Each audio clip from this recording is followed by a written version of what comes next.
Bonjour. Salut Alexis, ça va? Salut Jérémy. Bonjour aux Merci. milliers Ah d'auditeurs oui, qui nous écoutent aussi, faut merci. pas Ouais. les oublier. Attention en conduisant. Merci d'être là. Tu es mon deuxième invité. C'est Fantastique. un plaisir, Sur ce un honneur. podcast Vibration.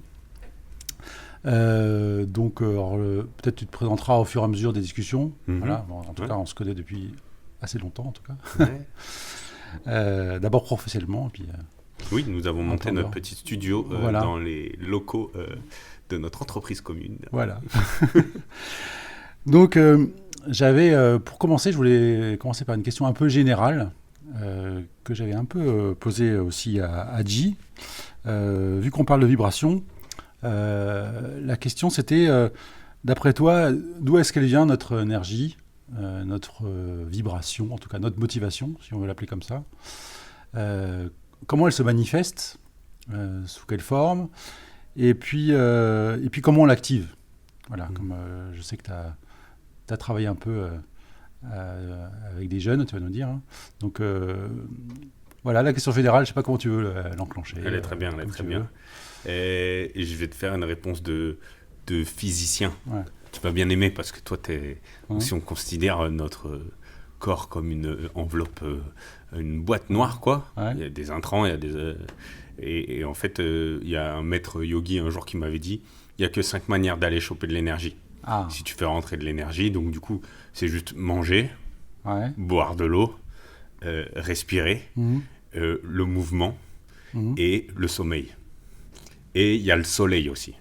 Ah, Mais genre, et du coup, c'est vrai que c'est intéressant de réfléchir à la question comme ça en se disant, si je veux de l'énergie, il faut que j'aille la choper quelque part, quoi. Déjà physiquement, quoi. ouais. Et du coup, pour l'activer, bah, il y en a beaucoup qui utilisent le mouvement, le sommeil, euh, tout ça, quoi. Avant de réfléchir mentalement, Ouais, l'alimentation, ouais. tout ça. Ça, c'est le premier, la première réponse, la réponse du physicien ou du yogi, quoi, parce qu'il Ouais. y a plusieurs de ces piliers. Dans le yoga, on connaît beaucoup le pilier mouvement, mais en fait, Ouais. il y en a plein d'autres qui gravitent autour. Ouais. Et l'autre réponse, j'ai envie de parler de la notion de flow. Je ne sais pas si les gens ils connaissent ça, toi peut-être. La notion de flow, comme j'aime bien la présenter aux étudiants, parce qu'on Mhm. décrira après, mais je travaille Ouais. avec des étudiants, c'est une espèce de... Tout le monde a ressenti ça, moi ça me le fait quand je joue de la guitare, c'est-à-dire je ne vois pas passer le temps. Je Mhm. pourrais faire ça pendant des heures. J'ai l'impression d'avoir une énergie illimitée pour faire l'activité que je suis en train de faire. Et dans cette notion de flow, il y a deux axes, l'axe de la difficulté et l'axe de la compétence. Mhm. Et si on reprend l'analogie avec la musique, si moi je suis très bon musicien et qu'on me demande juste de battre la mesure, bah, je vais vite m'ennuyer, donc en fait je vais perdre en énergie. Mhm. Et puis au contraire, si je suis musicien débutant et qu'on me demande de diriger un orchestre, bah, je vais être perdu face à la tâche, quoi. Je vais être en zone de stress. Donc cette notion de flow se situe juste entre l'ennui et le stress. Et tu dis les deux axes, c'était quoi la difficulté et... La difficulté et mes compétences. Ah oui, oui. Et quand je suis pile au bon endroit entre ce qu'on me demande de faire, Mhm. c'est exactement au bon endroit, c'est-à-dire pas trop dur, pas trop simple pour moi, un peu challengeant mais pas trop. Là, à ce moment-là, j'ai une énergie, je le vois dans mon travail aussi quand il s'agit de saisir des factures. Bon, c'est une tâche qui me paraît rébarbative pour moi. Et du coup, bah, je m'ennuie. Du coup, je perds en énergie là-dessus. Et au contraire, quand la tâche me paraît trop compliquée, je vais avoir tendance à la repousser dans le temps, quoi. À pas la faire, quoi, en fait, à perdre en énergie là-dessus, parce que ça me met trop en zone de stress. Donc voilà, la réponse du physicien et la réponse du flow, quoi. Du flow. Donc l'énergie, elle procède d'une alchimie un peu particulière. Alors, parce que pour être dans le flow, il y a plusieurs choses. Hmm. Bah, moi, il y a souvent cet exercice simple-là d'essayer de revenir dans le flow correspond souvent à adapter la difficulté de ce qu'on me demande de faire, quoi, quelle que soit la, la tâche professionnelle Ouais. ou même dans le champ perso, quoi. Mhm. Voilà. Donc c'est de s'auto-challenger un petit peu quand c'est trop simple, c'est ça que tu veux dire? Il y a ça. Ou se Ou alors... adapter un petit peu Ouais. Ou alors adapter le et niveau de rajouter son petit difficulté, grain de quoi. sel. Demander de l'aide, Ouais, plein, ouais. plein de choses qui peuvent aider pour diminuer la difficulté de la tâche, quoi. Voilà. Ok, peut-être on y reviendra sur des exemples avec le flow. Bah ouais. Donc moi, Toi, il y a un moment où tu te sens dans le flow, quoi. Ça te le fait quand? alors, moi, je lis ça pas mal à des choses que j'adore faire. Donc le voyage, Hmm. la créativité, c'est deux grands piliers là. Euh, mais effectivement, si c'est trop difficile, la créativité, tu te perds. Et quand c'est trop simple, bon. Ouais, c'est intéressant. Normalement, ça marche bien avec ce petit exercice simple avec les étudiants parce que tout le monde, en allant chercher dans sa mémoire, a un exemple de moment où il n'a pas vu passer le temps, Ouais, ouais. où il arrive Ouais. à voir que tout est un peu léger, quoi. Voilà. Moi, je me souviens, je prends l'exemple d'Antonin. Antonin, bonjour. Salut, Voilà, Anto. premier cobaye.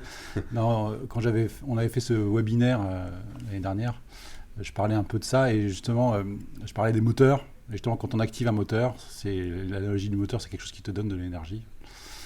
Enfin, qui a besoin d'énergie, mais qui t'en donne autant. Et donc, il y a ceux qui ont le moteur rencontré. Donc, c'est des gens, ils vont, alors je pensais à l'exemple d'Antonin, mais qui vont à une soirée. Et puis, ça y est, il est 5h du mat, tout le monde part et ils n'ont pas vu le temps passer parce que leur moteur, c'est rencontrer plein de gens, discuter, etc. Donc, c'est sûr que, ouais, on peut le repérer par ça. Ouais. Donc, tu parlais des jeunes, alors. Peut-être tu peux nous... Ah oui, petite transition avec... Qu'est-ce que tu...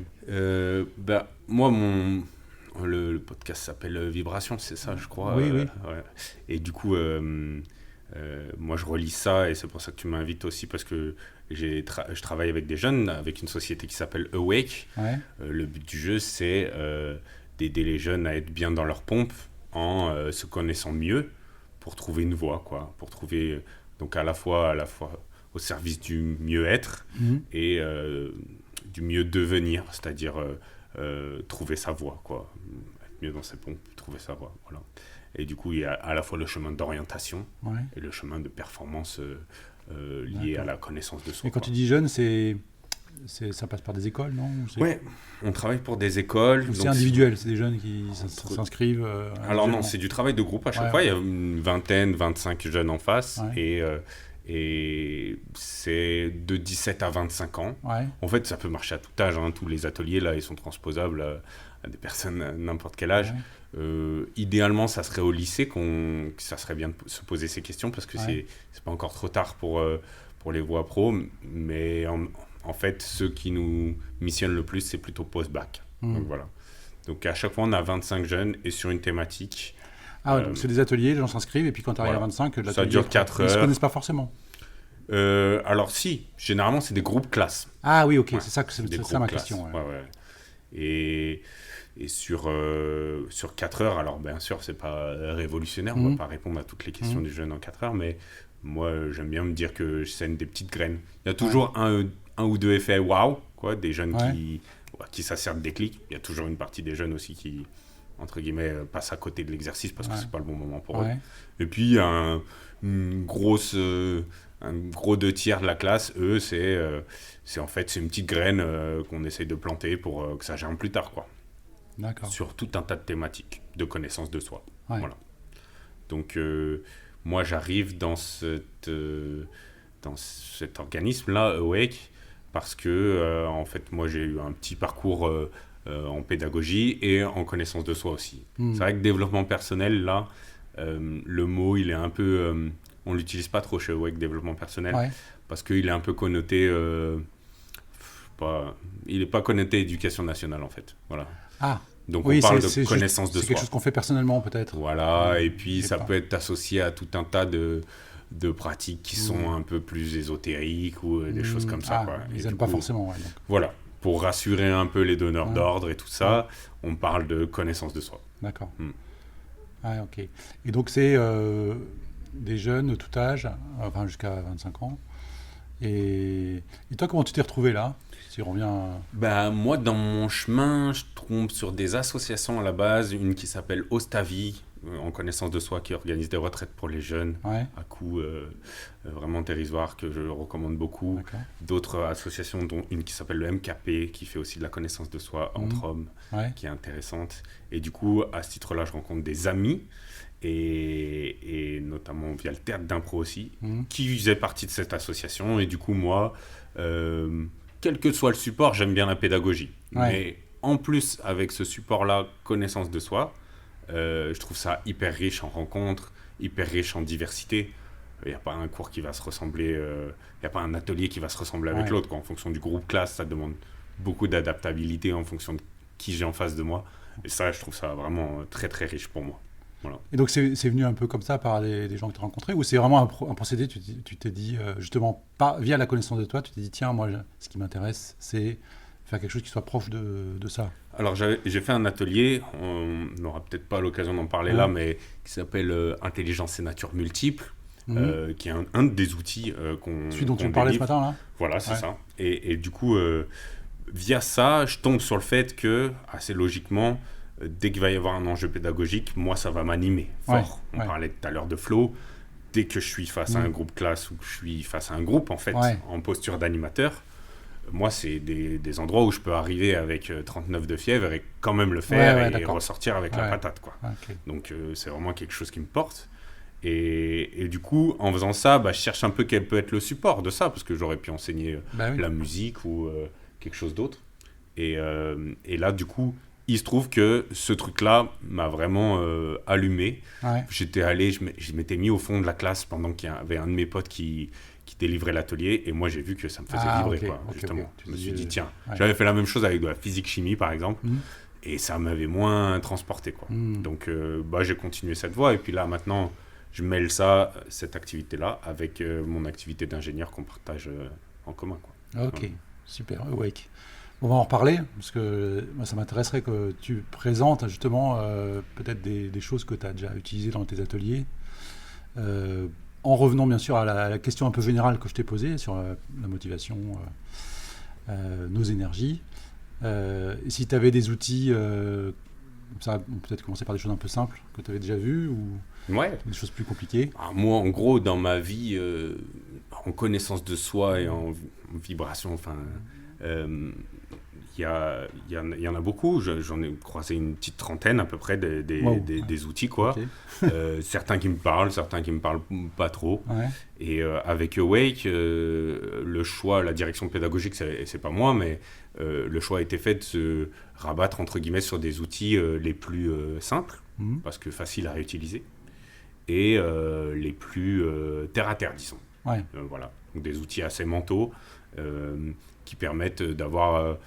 On approche plutôt la chose sous la forme des exercices logiques qui déstabilisent pas trop le jeune. Voilà. Et puis moi, après, d'un point de vue personnel, j'ai expérimenté d'autres outils qui sont parfois un peu plus... peuvent paraître un peu plus perchés, on va dire. Ouais, Voilà. d'accord. Voilà. On pourrait les classer sur l'échelle de la perchitude. D'accord. Donc, ouais, j'aimerais bien te parler aujourd'hui de un ou deux outils. Je pense que celui auquel j'aimerais encourager les gens à aller creuser sur cet outil, c'est l'outil de l'ikigai. Je ne sais pas si tu en as déjà entendu parler ou pas, toi, un peu.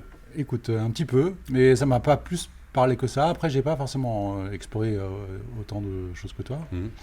Mais vas-y. Bah, l'ikigai, il y a une petite histoire qui est bien. L'ikigai, ça veut dire, c'est du japonais, ça veut dire raison d'être ou joie de vivre. C'est un mélange entre les deux. Il n'y a pas vraiment de traduction en français. L'histoire, c'est de dire que sur une île au Japon, l'île d'Okinawa, ils ont observé qu'il y avait beaucoup de centenaires. Une proportion plus élevée de centenaires que dans la population normale, et en plus que dans la population des îles qui gravitent autour du Japon, quoi. Ça ne peut pas être juste expliqué par la nourriture, tu vois. Et en fait, il y a des chercheurs qui sont allés voir pourquoi sur cette île-là, comment ça se fait que les gens vivent plus vieux. Il y a des gens un peu... Justement, on cherche un outil un peu plus pragmatique, on y va avec des sociologues, des choses comme ça. Et donc, du coup, en se pointant sur cette île-là, ils remarquent que les gens vivent selon un principe de vie, ikigai, où en gros, ils ont trouvé assez jeunes, ou assez tôt dans leur vie, quoi, leur raison d'être. Donc, et que ça leur donne de l'énergie, une énergie infinie, comme tu disais tout à l'heure là, et que du coup, ils peuvent vivre plus longtemps en se basant là-dessus. Cet outil, il est très graphique, alors c'est difficile de le présenter comme ça à l'oral, mais on va y arriver. Il faut être à l'intersection de 4 bulles. Ouais. T'as la première bulle, c'est ce que tu kiffes faire, ce que tu aimes bien faire. La deuxième bulle, c'est ce pourquoi tu es doué. Il faut essayer de dissocier les bulles l'une de l'autre. C'est-à-dire que je peux adorer chanter et être très mauvais en chant. Ouais, c'est un peu les deux axes dont tu parlais sur le flow. Ah oui, voilà. Ouais. On revient à ce de tout à l'heure. Ouais. Et après, il y a ce que je pense qui est bon pour le monde. Quel serait mon monde idéal? Qu'est-ce que ça apporte au monde? Quelque chose qui me dépasse un peu plus grand que moi. Et puis la dernière bulle, c'est comment je peux valoriser ça. Alors, souvent, on pense à l'argent. Ça peut être aussi sous forme de dons dans des associations, du bénévolat ou des choses comme ça. Mais qui ait de la valeur dans un groupe, dans une société. Parce que, mettons, j'adore faire des bulles avec ma langue. Je suis très bon à faire des bulles avec ma langue. Je pense que dans le monde, il faut plus de bulles. Mais par contre, personne ne va jamais me payer ou me valoriser. Merci pour ton exemple. Voilà. C'est souvent un exemple que je prends avec les jeunes. Quoi. La dernière bulle, elle permet de se raccrocher un peu plus. Alors, l'exercice, il est très simple. Il consiste à dissocier dans un premier temps ces 4 bulles. C'est-à-dire à répondre à toute une série de questions, mais qui... Pour ne pas se limiter. Où les bulles, elles sont séparées. Voilà, exactement. On cherche à avoir le plus d'idées. Donc là, on est plutôt un brainstorming ouvert, divergent. Je cherche toutes les idées sans se mettre de limites. Si, par exemple, moi, ce que je kiffe, c'est faire des bulles avec ma langue, je le marque. C'est important qu'à ce stade-là, je le marque quand même.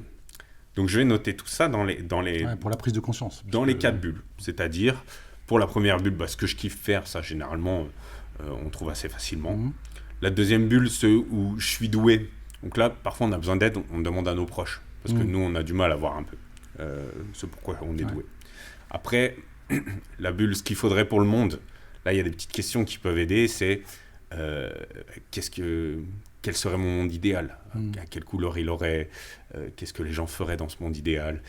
Pourquoi je pourrais aller manifester? Ça, souvent, qu'est-ce qui m'a rendu en colère? Ça, souvent, ça nous donne des causes qui sont un peu plus grandes que nous et qui permettent d'aller remplir cette troisième bulle. Et puis la dernière bulle, c'est plus la bulle qui est rattachée à des compétences professionnelles qui sont reconnues chez moi ou ce pourquoi j'ai déjà été payé. Puis, par exemple, j'ai déjà gagné même 10 euros au Black en tant qu'animateur ou un truc comme ça. Je le marque, parce que sur cette compétence animation, elle a de la valeur dans le monde qui m'entoure. Voilà. C'est, encore une fois, cette dernière bulle-là, elle permet de rester sur Terre. Et donc, du coup, si j'arrive à trouver, une fois que j'ai rempli ces 4 bulles-là, il va y avoir des mots qui vont être les mêmes dans chacun des bulles. Ça, c'est des mots qui sont importants pour moi. Et après, donc, dans l'idée de brainstorming, là, on est plutôt sur un exercice qui est convergent. C'est-à-dire, après avoir fait beaucoup d'idées, le but du jeu, c'est de filtrer ces idées pour arriver à une seule phrase. Et souvent, ça met un peu de temps. Moi, j'ai mis plusieurs années à trouver cette phrase-là. Ouais, ça marche pas du premier coup. Voilà. Alors, avec les étudiants, on les rassure. On leur dit, aujourd'hui, là, en 4 heures, on démarre l'exercice. Ça peut bouger. Vous refaites l'exercice dans 10 ans. Les bulles, elles auront changé entre elles. Le but du jeu étant d'arriver comme un habitant de l'île d'Okinawa, là. Donc, par exemple, un potier. Souvent, c'est cet exemple-là qui est pris. C'est qu'il y a un mec sur cette île-là qui adore faire de la poterie. Il adore travailler de l'argile avec ses mains. Il est très, très bon à ça. Il est reconnu dans le monde entier pour ça. Et, entre guillemets, pour lui, il rend service au monde avec l'art. C'est des pièces d'orfèvre, un peu. C'est pas de la poterie que tu pourrais trouver chez Ikea, quoi.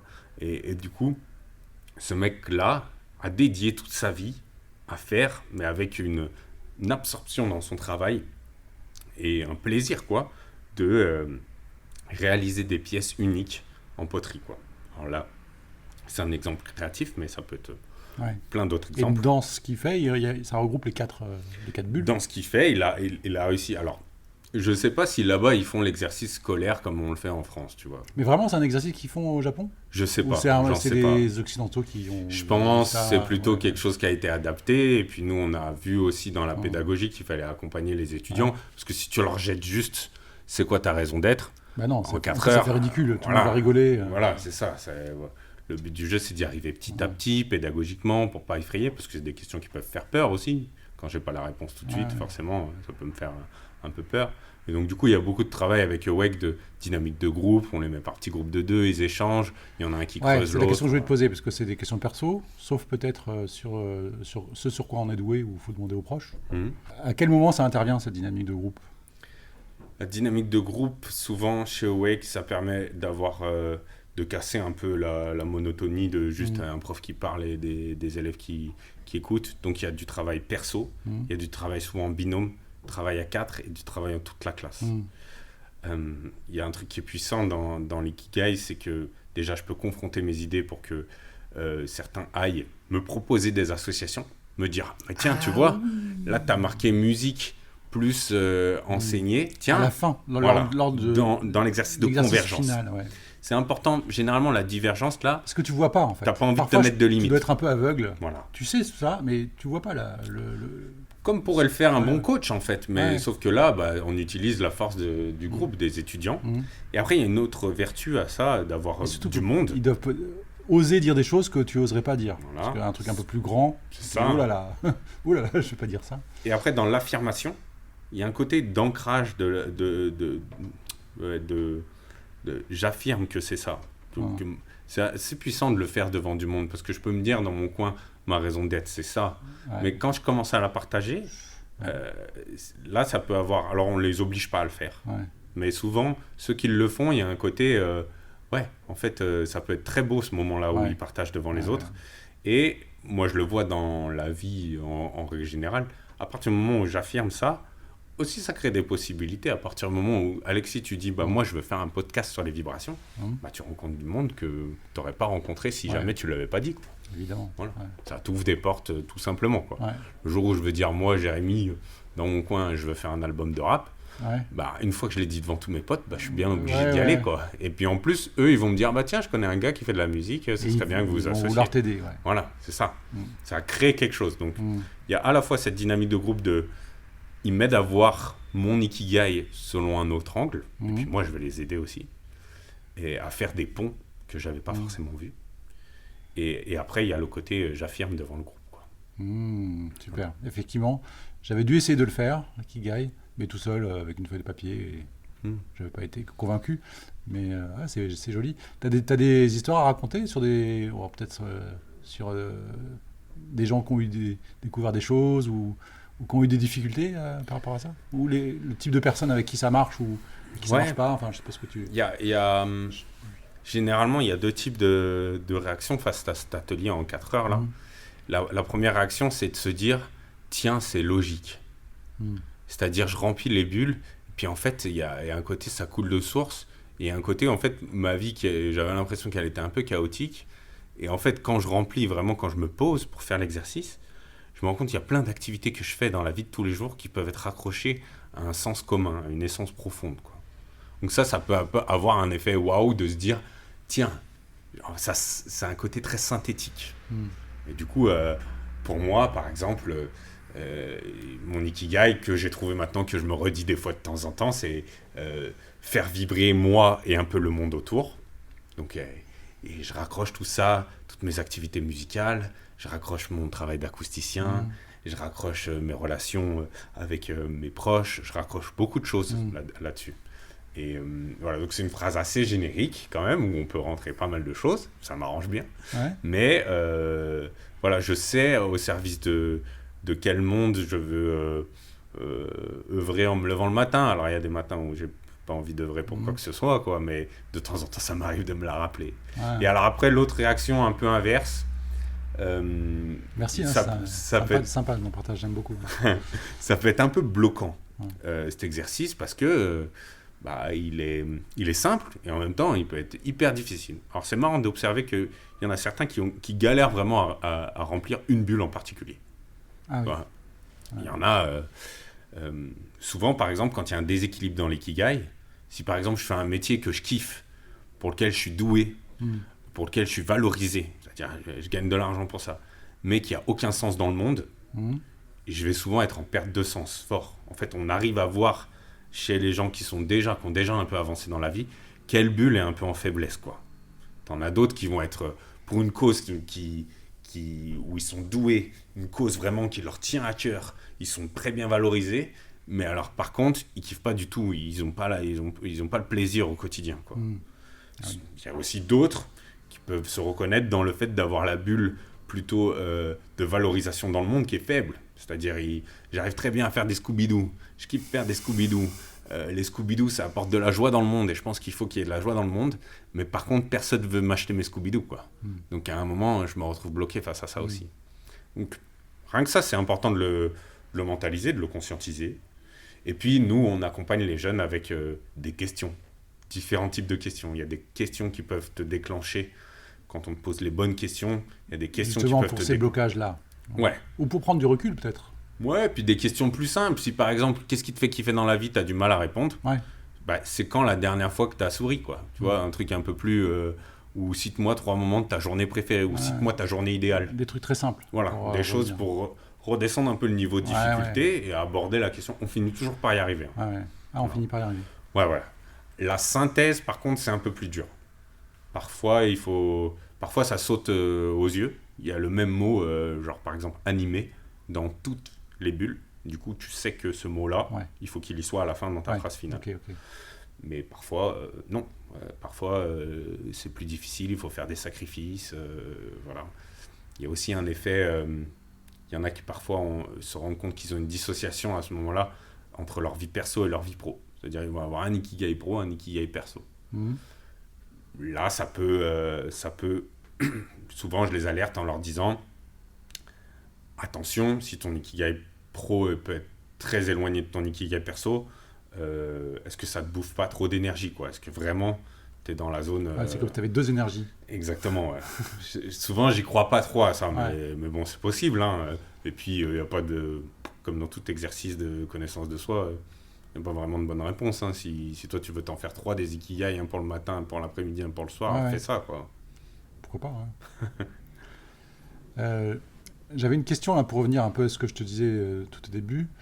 Déjà, dans l'ikigai, moi, je vois qu'il y a vraiment un alignement justement de différentes sphères qui sont un petit peu contraintes un peu séparément. Les aligner, ça leur donne de la force.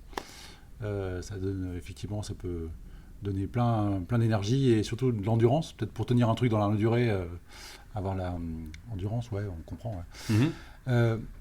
Moi, la question c'était, parfois on peut trouver sa raison d'être, ou savoir, en tout cas pour des étudiants, trouver sa voie. Moi, c'est ce domaine-là qui m'intéresse. Je pense un peu à mes enfants, qui ont su assez vite ce qu'ils voulaient faire. Mais l'énergie n'est pas forcément là. Donc on peut encore avoir de la procrastination, la difficulté à enclencher des choses. Et après, quand ça se déclenche, ça fonctionne très bien. Mais c'est cette amorce, tu vois. C'est une question que j'ai depuis longtemps. C'est de dire, ok, on peut, en activant un moteur ou en activant un ikigai, quelque chose qui a du sens, se donner notre propre énergie, mais l'énergie initiale, tu vois, la fameuse énergie initiale du physicien, il faut bien qu'elle soit quelque part. Toi, là, dans ce que tu as pu voir avec ou même perso, tu as une idée sur ça ou... Ouais, ça va plutôt être perso, là, parce que les étudiants, en fait, on les suit sur quelques ateliers, tu vois, au cours d'une année, mais au final, on voit pas trop l'évolution. C'est un peu dommage. Dans d'autres groupes de parole et tout ça, là, je vois des vraies évolutions et des vrais... Mais avec les étudiants... Pas trop, c'est plus du ponctuel, c'est plus des étincelles qui peut-être prendront plus tard, quoi, sans que je sois là. Dans le perso, cette procrastination, déjà... T'as des retours un peu après, peut-être? Ils peuvent t'écrire ou t'as des messages? Il y a des belles histoires comme ça, de gars qui reviennent même postuler pour travailler chez Awake plus tard, quoi. Ah ouais, alors tu sais que c'est bon. Ils ont trouvé. Mais du coup... pour répondre à ta question sur la procrastination, le premier truc qui me vient, c'est est-ce que c'est grave ? Est-ce que c'est grave ou pas de procrastiner ou de végéter un peu sur un sujet. J'aime bien prendre l'exemple d'Orelsan à chaque fois là-dessus, qui, entre guillemets, a fait, je sais pas, 10 ans à errer, quoi, tu vois. Et en fait, c'est cette errance-là pendant 10 ans qui fait qu'à un moment, il aligne toutes les planètes et il cartonne sur la scène rap sans qu'il y ait aucune personne qui l'ait prédit, ou ni même lui, quoi. Hein. Donc bon, est-ce que c'est grave? Est-ce qu'on n'a pas le droit un peu à l'errance comme ça aussi, à se dire, je me cherche, j'attends que l'étincelle, elle vienne un peu de l'extérieur, d'un voyage, d'une rencontre, d'un truc comme ça, sans que... Est-ce que pendant tout ce temps où il se passe pas grand-chose, au final, en sous-marin, il se passe pas des trucs, quoi. Donc, on construit des choses au fur et à mesure. Première remarque. Deuxième remarque face à la procrastination, moi, je le vois, on revient à ce que je disais tout à l'heure, je le vois quand la difficulté, elle est trop grande. Ouais. J'ai 2 techniques pour ça. La technique du tu t'y mets 5 minutes, tu verras bien. D'enclencher le truc, quoi, de dire vas-y, ça vaut aussi pour des études qu'on fait là en acoustique. Il y a des moments, il y a des études qui me font peur un peu parce qu'elles sont un peu difficiles. Je me dis, hey, tu sais quoi, tu fais juste la page de garde. C'est ça aussi. Tu vois, fantastique. Genre, je fais franchement, je m'y mets, vraiment, mais je fais juste le sommaire. Et en fait, souvent, ce qui se passe quand je suis lancé après, c'est que c'est bon. Ouais.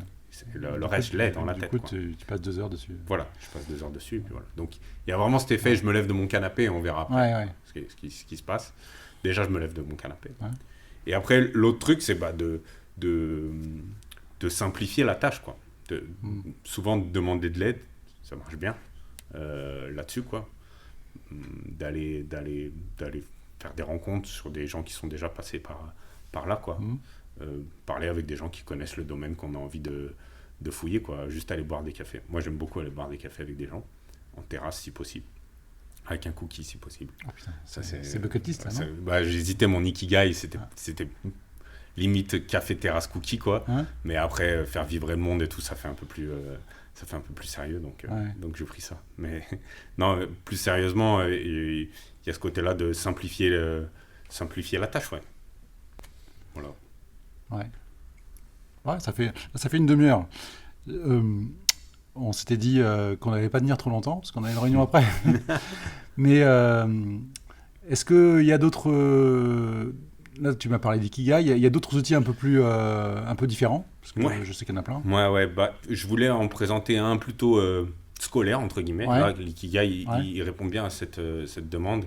D'autres outils avec lesquels moi j'ai navigué un peu. Encore une fois, parfois il y en a qui ne marchent pas du tout sur moi, et parfois il y en a qui marchent vraiment très bien. Je voulais citer l'énéagramme pour ceux qui sont curieux d'aller fouiller de ce côté-là aussi. Alors c'est quelque chose qu'on présente moins aux étudiants parce que c'est plus profond, c'est plus complexe et c'est un peu plus challengeant l'énéagramme. L'énéagramme, si je devais le détailler, donc c'est pareil, ça part du principe qu'il y a 9 types de personnalités, un peu comme d'habitude, quoi. Ça ressemble un peu au MBTI ou d'autres choses comme ça. Là où il est un peu différenciant, celui-là, c'est qu'il part que cette personnalité s'est construite sur une blessure profonde. Tu vois, on touche déjà un peu plus à de la psychologie et tout ça. Et après qu'on a mis en place, pour fuir cette blessure profonde, là, on a mis en place des comportements qu'on peut soit subir si on n'a pas bien compris qui on était, soit en mettant plus de lumière sur ça. Tous les outils de connaissance de soi que je connaisse permettent ça, c'est-à-dire de se réapproprier un peu du pouvoir, c'est-à-dire je comprends comment je fonctionne et après je décide ou pas d'agir selon mes schémas habituels ou pas, quoi, en fonction des situations, parce que les schémas sont pas forcément mauvais. Moi, l'énéagramme, ça m'a beaucoup parlé. Je vais prendre l'exemple du coup du type 7, numéro 7, qui est la fuite de la souffrance pour moi, c'est-à-dire une espèce de recherche boulimique. Le type 7, il s'appelle la fuite de la souffrance. Ouais, il s'appelle, je me rappelle plus, il a plusieurs noms, mais en gros c'est l'hédoniste, quoi, celui qui profite de la vie, quoi. D'accord, ok. Voilà. Du coup, qui cherche à fuir toute forme de souffrance en ayant une espèce de boulimie d'activité plaisante, de pas savoir dire non à tout type de sollicitation et tout ça. Donc il y a tous les côtés positifs qui vont avec, et tous les côtés négatifs qui vont avec aussi. Du coup, là où ce que j'aime bien dans l'énéagramme, c'est qu'au lieu de faire un simple constat, comme d'autres trucs, le MBTI fait un simple constat, donc voilà, vous fonctionnez comme ça, blabla. L'énéagramme, lui, te propose une piste, un chemin d'amélioration. D'accord. Que tu peux décider de ne pas choisir, mais du coup, face à ce type 7 là, la piste qui est proposée et que moi je me dis, ah tiens, c'est vrai que c'est intéressant, c'est plutôt celle de la tempérance, du moins, d'apprendre à s'ennuyer, d'apprendre ouais, à faire moins, à végéter, comme tout à l'heure on disait, à procrastiner, que c'est pas forcément grave. Voilà, donc c'est se satisfaire de peu, de petites choses. Donc ça invite à la méditation, à tout ça. Ça, c'est vraiment un type parmi les 9 qui existent, quoi. J'invite vraiment tout le monde à aller creuser ça. Il y a plein d'outils sur Internet qui existent pour essayer déjà de trouver son type. Ça peut être un peu confrontant parce que souvent les outils, ils disent oui, on est un peu de tout, tu vois, en disque, on dit ouais, t'as un peu toutes oui, les c'est ça couleurs. la question que je voulais te poser. Est-ce que c'est aussi, t'as un dominant et après t'as d'autres qui arrivent? Il y a des trucs. C'est vraiment un type. Il y a des trucs d'ailes où tu peux. Je crois qu'il y en avait deux, non? Voilà, t'as un type particulier. Mais en gros, quand même, l'énéagramme, il est assez challengeant en disant, c'est un peu... cherche pas à éviter, t'es là-dedans. Oui, justement, ils essayent. Joue pas avec le floutage des choses. Ouais, joue pas, oui, moi je fais un peu de tous les types. Non. Ça, moi, ça m'a aidé à me confronter un peu à ça, quoi. Et encore une fois, tu vois, cet outil-là, on l'utilise par exemple, nous, entre animateurs, entre formateurs, mais on l'utilise pas avec les étudiants parce que déjà, en termes, si tu creuses un peu pour savoir comment c'est sourcé derrière, bon, tu trouves moins de choses. Et puis, ça peut avoir un effet un peu plus déstabilisant parce que ça vient toucher un peu plus à ce qui se passe dans l'enfance et tout ça. Donc, c'est sûr, il doit y avoir des gens qui disent bah non, moi je vais pas voir un psy, j'ai pas forcément envie de creuser ces choses-là. Et ça marche par questionnaire? C'est un auto-questionnaire? Il y a des questionnaires, ouais. Il y a des questions qui permettent. Et après, il y a beaucoup de bouquins qui existent moi, c'est l'effet waouh de l'énéagramme, c'est que je me suis dit, en lisant celui du type 7, par exemple, je me suis dit, il y a quelqu'un qui a mis une caméra sur ma vie depuis que je suis tout petit. Putain, ouais, c'est le genre d'outil. Ça, c'est fou, ça. Et c'est là que tu sais que l'outil est adapté à comment tu fonctionnes, parce que je pense... on fait une revue de quelques outils, peut-être on pourra en citer quelques-uns après, d'autres. Moi, je sais que quand j'ai fait ça sur le design humain, le human design, et j'ai vu mon type en human design, qui est un type générateur, et j'ai aussi l'impression de lire exactement comment j'étais. C'est un effet rassurant, tu te dis, il n'y a pas que moi qui pense comme ça. Au début, tu te dis, waouh, c'est génial, après tu essaies de l'appliquer à d'autres gens, bon, ça marche pas forcément. Sur Anna, ça marchait pas du tout. Enfin, pas du tout. Elle n'était pas prête. Mais voilà, donc pour revenir à l'énergie, je pense que le design humain, donc on ne va pas trop parler ici, mais c'est un outil qui est très énergétique. C'est vraiment ça parle des 9 chakras, je crois. Ok. Et donc chakra, qui dit chakra dit énergie. Mais pour d'autres, chacun va trouver l'outil et ça peut lui parler comme ça. Comme un ikigai ou comme un autre, sûr. Dire il va sentir quelque chose, il y a une espèce de prise de conscience ou quelque chose qui va faire comprendre qu'il y a quelque chose à creuser en tout cas. Et dans la liste des outils un peu perchés qui sont pas trop scientifiques, parce que le design humain il est pas mal aussi, il y en a qui t'ont plu ou je dis perché, c'est pas très sympa. Mais alors après, non, parce qu'on va pas tout revenir perché, c'est plutôt complexe et un peu moins cartésien, quoi. Déjà, j'invite tout le monde à pas commencer par ces outils parce que en connaissance de soi, il y a aussi une gradation un peu en difficulté. Récemment, j'ai découvert l'année dernière le eye gazing qui consiste à projeter dans les yeux de quelqu'un d'autre tout un tas de masques qu'on peut se réapproprier ensuite. C'est une technique qui est bien documentée aussi, qui est très forte, mais qui est beaucoup basée sur de l'émotionnel. Souvent, ça déclenche de la colère, des émotions fortes et tout ça. Et donc, c'est des outils à faire en étant plus encadré pour moi, avec des gens qui ont beaucoup d'expérience, quoi. Sur lesquels c'est un peu plus difficile de se lancer tout seul là-dedans, quoi. Non, rien que l'exercice de devoir regarder quelqu'un dans les yeux pendant plusieurs heures, ça peut être très déstabilisant, quoi. Voilà. Donc, mais après, c'est des choses qui, moi, dans mon chemin, ont été hyper belles, quoi, hyper riches, quoi. Avec des rencontres. On peut en citer d'autres, l'exercice des constellations familiales, d'autres exercices qui Celui-là où c'est Ça, en j'en ai groupe entendu parler aussi, aussi, c'est des choses où là, pour le coup, je sais pas trop comment ça marche, Hein. mais j'ai expérimenté plusieurs fois sur plusieurs personnes le fait que ça marche, quoi. Et Donc, c'est un truc de groupe, ça, les ouais, constellations familiales? plutôt, ouais. Ou Consiste à... c'est des... Ouais, vas-y, explique.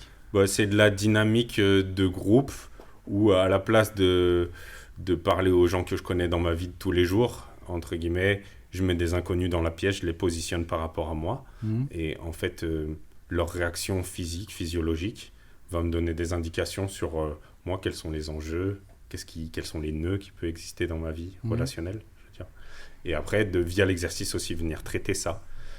Ça peut être un peu déstabilisant parce que Patrick qui est en face de moi ne ressemble pas à ma grand-mère, mais pourtant ce qui va jouer avec Patrick dans cette pièce-là, à cet instant-là, va pouvoir débloquer des choses vis-à-vis de ma grand-mère, quoi. Alors qu'il n'a pas du tout la tête de ma grand-mère. Mais le cerveau, au bout d'un moment, fait plus la différence entre Patrick et ma grand-mère, quoi. C'est ça. C'est assez intéressant, ça. Voilà.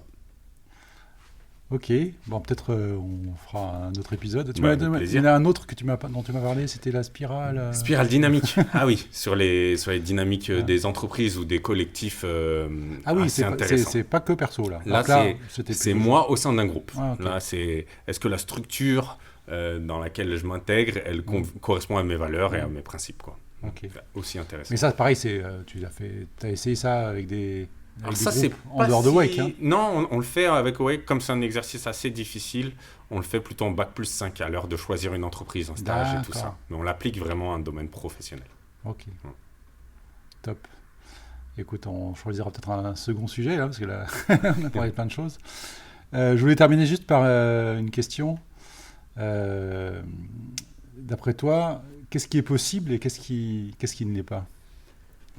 Qu'est-ce qui est possible? Toi qui aimes bien qu'est-ce tester qui n'est plusieurs pas choses.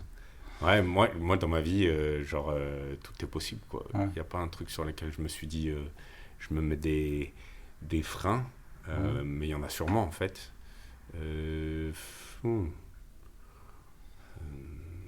sais pas, il faudrait un café, un cookie, une terrasse. Ok, j'ai compris. Prochain épisode, en terrasse de café. Ok, merci beaucoup Jérémy. Merci Alexis, C'est super. à bientôt. À bientôt. Ciao.